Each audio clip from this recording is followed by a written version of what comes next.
Coucou, salut chère communauté, j'espère que vous allez très bien. Je renouvelle mes salutations à tous mes futurs Canadiens, à toute la communauté de Canada High-Tech 2020, à toute l'Afrique en général.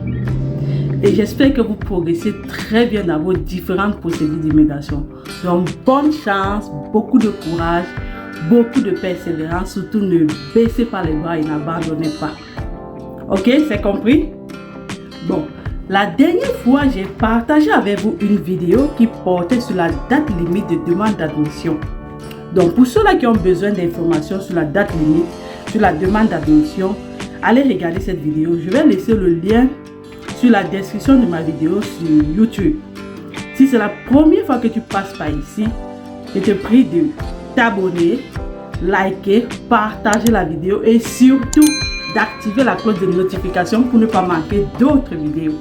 C'est compris, je compte sur vous. Aujourd'hui, j'aimerais partager une fois de plus une information qui va impacter sur votre procédure d'immigration. Il s'agit des différentes listes des établissements officiels pour septembre 2023. Oh, merde. Et cette information est sortie le 12 décembre 2022. Bon, j'avais pas le temps, mais aujourd'hui, j'ai saisi l'opportunité pour partager cette information avec vous. Alors, partagez la vidéo au maximum. Je compte sur vous, mes futurs Canadiens. Je compte sur vous. Et les conditions d'admissibilité. C'est parti. Allons tout droit au but.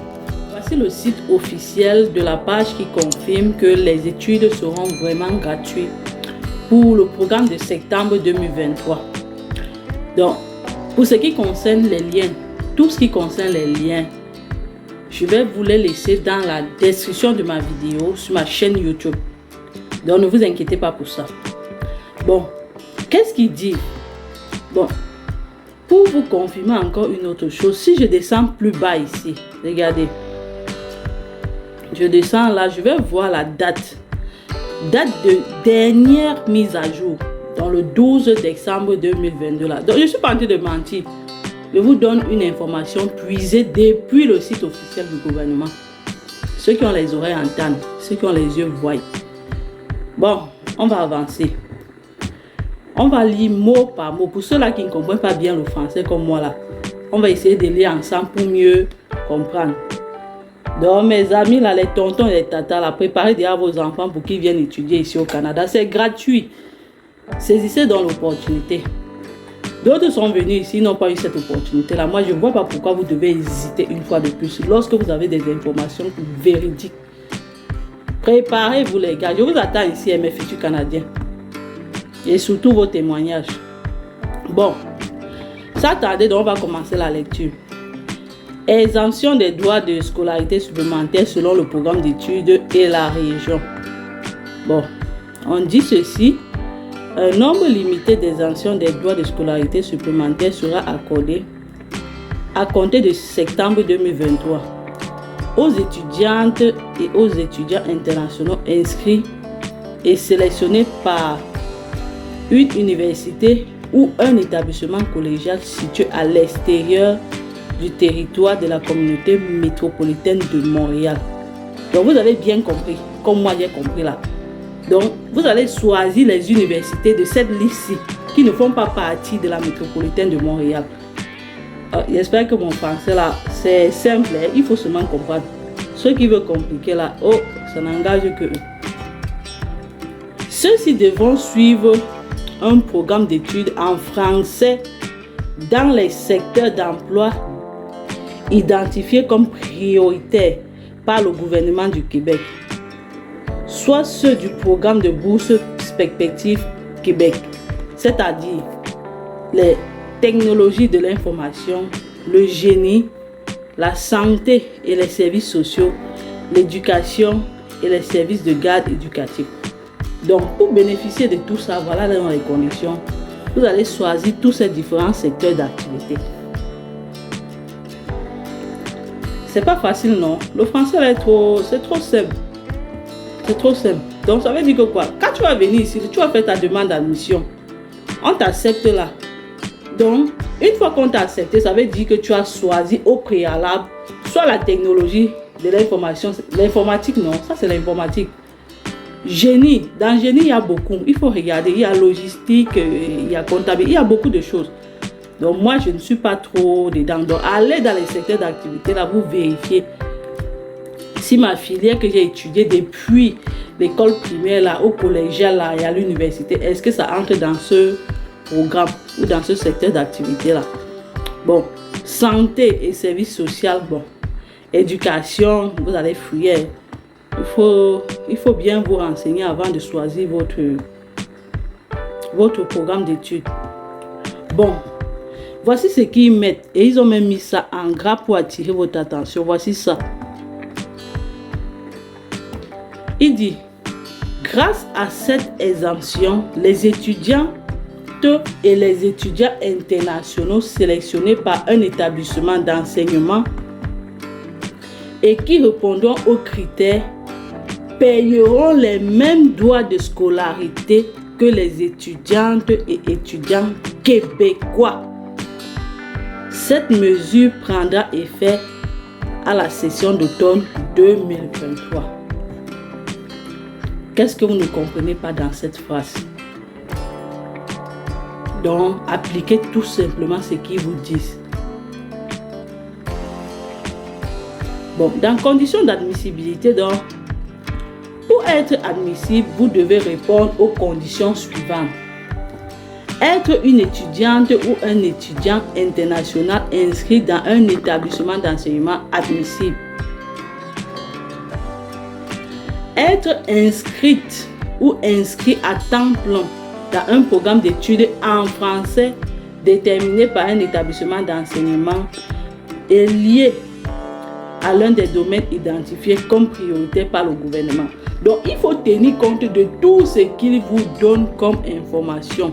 Ne vous amusez pas avec ça. Après, il ne faudrait pas dire que Canada High-Tech 2020 ne vous avait pas prévenu. Donc, respectez tous les critères d'admissibilité. Donc, prenez bien le temps de vous documenter une fois que vous allez vous connecter sur le site de l'établissement. Renseignez-vous bien. Est-ce que le programme d'études que j'ai choisi ici, ça entre dans le secteur d'activité demandé par le gouvernement du Canada avant de vous engager pour payer votre frais? Donc, ne commettez pas ces erreurs-là. Bon, vos lieux d'apprentissage, campus et de résidence doivent se trouver au Québec et situés à l'extérieur du territoire de la communauté métropolitaine de Montréal. Ils insistent encore ça.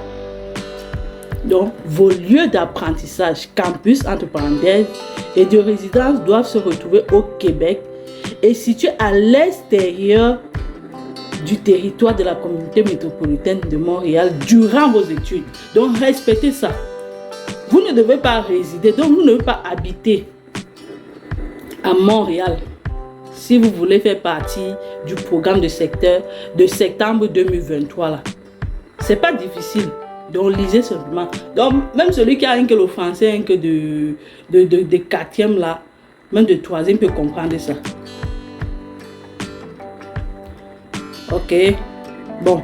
Établissement d'enseignement et programme d'admissibilité. Chaque établissement détermine le programme d'études admissible parmi ceux identifiés comme prioritaires. Bon, formation collégiale technique, information suivante. Formation universitaire. Chaque université admissible est responsable de la gestion des exemptions et de la sélection des candidatures. Vous devez communiquer avec l'université de votre choix pour obtenir plus d'informations. Voilà. C'est ce que je disais. Donc, ils sont responsables de tout. Une fois que vous allez choisir votre établissement, votre cégep, tout sera déjà exempté. Les frais d'études, frais de scolarité, tout.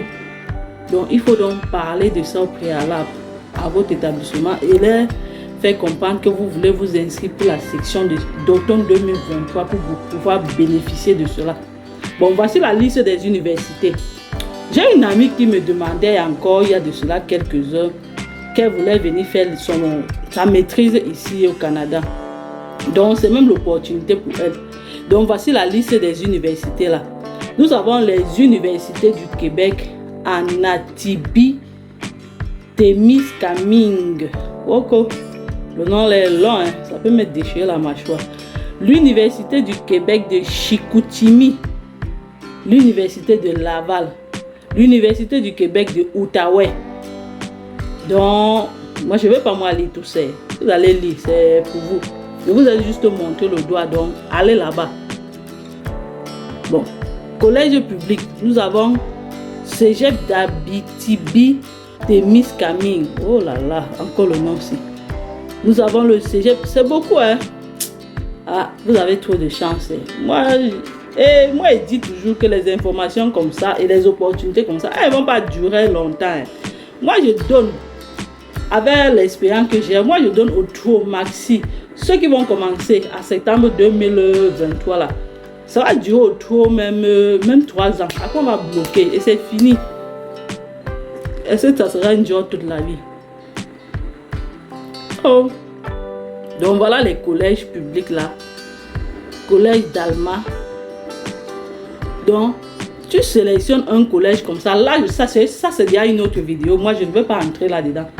Donc tu viens comme ça, tu sélectionnes. Soit c'est une université ou bien un cégep. Tu sélectionnes, non? Une fois que tu as sélectionné comme ça, regardez. Comment est sélectionné là. Je tombe directement sur le site universitaire. Et dans le site universitaire maintenant, qu'est-ce qui m'intéresse? C'est le programme. Voilà tout ceci, voilà toutes les informations. Premier cycle, le programme d'études, la date d'admission, tout ça. Bon, ça c'est une autre vidéo. Je ne me suis pas préparé pour ça. Donc je me limite ici. J'espère que cette information que j'ai diffusée avec vous va vous aider. Et ça va beaucoup vous accompagner dans votre procédure d'immigration. Je compte sur vous pour partager mes vidéos au maximum afin que notre communauté puisse s'agrandir. Donc, on se revoit à la prochaine vidéo. Je vous aime.